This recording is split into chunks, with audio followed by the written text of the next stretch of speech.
Hello, Dad Can in Japan here.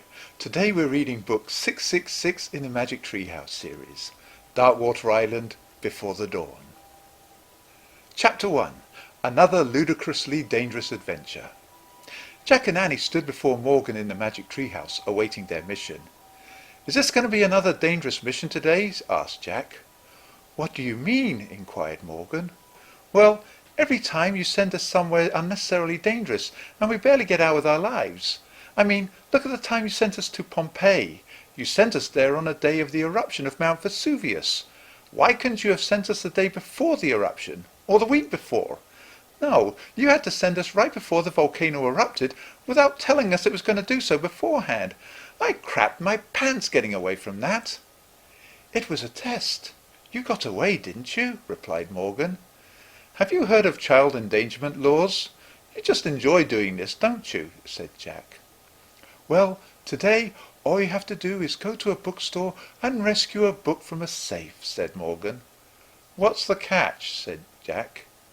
"No catch. Just make sure you don't read it," warned Morgan. "Why? What's in it?" "Nothing. Just a few tricks I want to play on Merlin," said Morgan innocently.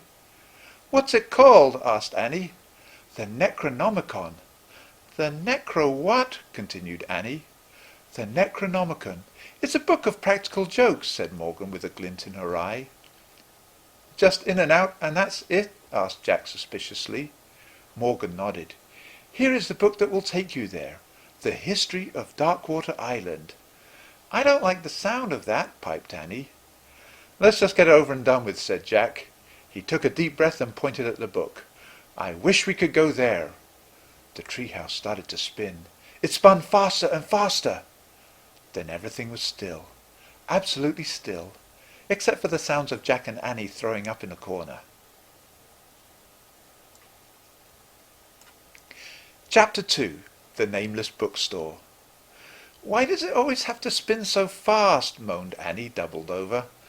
"I don't know," said Jack, wiping the vomit from the corner of his mouth.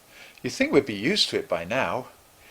Hanging on to each other, Jack and Annie staggered out of the treehouse like a pair of drunken sailors. They peered through the dusky fog swirling around them. "That looks like the bookstore over there," said Jack. They made their way over and peered through the window. "It looks deserted." They entered the bookstore and crept to the back room where they found the safe. "What's that funny symbol?" asked Annie. "I'm not sure," said Jack. "Morgan said the combination was 539.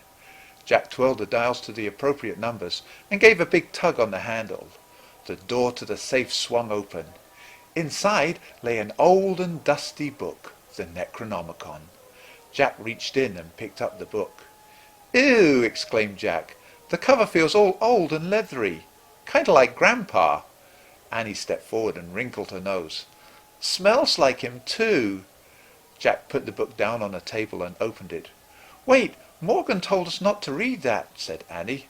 "Screw that," said Jack. "I want to find out what the old witch is up to." Jack pushed his glasses into place and began to study the weird diagrams on the page. Suddenly a light rose from the book and an eye appeared on the page. Jack and Annie found themselves floating in the air. The room began to spin. It spun faster and faster. "Oh, fuck, not again," said Jack. Jack and Annie were not holding on to anything, and as the room spun, they were flung around the room. Annie hit her head on a metal statue, and blood welled at the point of impact. Jack crashed into a large bookshelf, and his neck snapped with an audible crack. The room slowly stopped spinning, and Jack and Annie's lifeless bodies crumpled to the floor. There was a brief light in the hallway, and Morgan entered the room. She stepped over the broken bodies of the children and picked up the book. "Thanks for getting past the protective seal. I could never have done that without you." Jack and Annie's glassy eyes stared up at the ceiling, not moving. Holding the Necronomicon, Morgan stepped out of the room and proceeded to wreak havoc upon the world. The end. Thank you very much. Bye for now.